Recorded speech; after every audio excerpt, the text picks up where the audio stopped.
चढ़ी चढ़ी लिंटर पे ताकेले सन मुहावा तो का करो सब जाई सकुलिया प मार होला पुलिया प गरम माहौल भइले उहावा तन के बोलही बड़ू हे बाबू सुना बोला आरे लइका सब इंटर के चढ़ी चढ़ी लिंटर पे ताकेले सन मुहावा अच्छा जाई सकुलवा प मार होला पुलवा प गरम माहौल भइले उहावा लंच होला तो ढेर लोग घूमेले तलाश में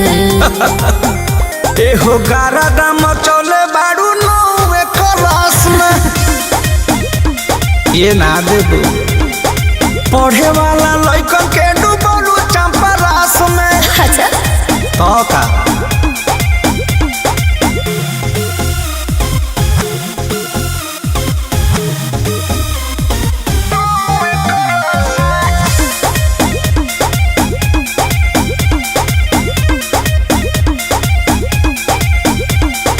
एको घंटी पढ़ेलू न होने कहाँ जालू हमरा से रोज रोज मोरी पर भेटालू सुना पागलेट चॉकलेट किने जाइला कई जगह खाता चलाइला चला देनियो दे दो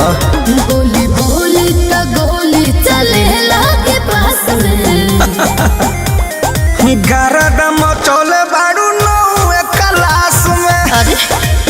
ना रह देबे पढ़े वाला लइकन के डूबलू चंपा रास में अरे ना हो खिया दे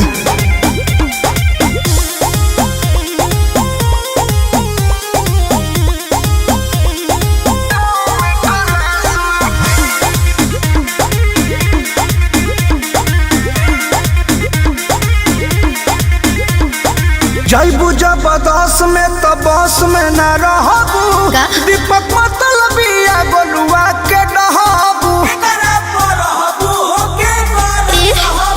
ढेर मत बोला बोला देखी फेस होला रेस लोग पागल बावे पारा मोदो भी फेरा में लागल बावे तो खा जाई हाथ गोड़ तुरी हमहू बने परयास में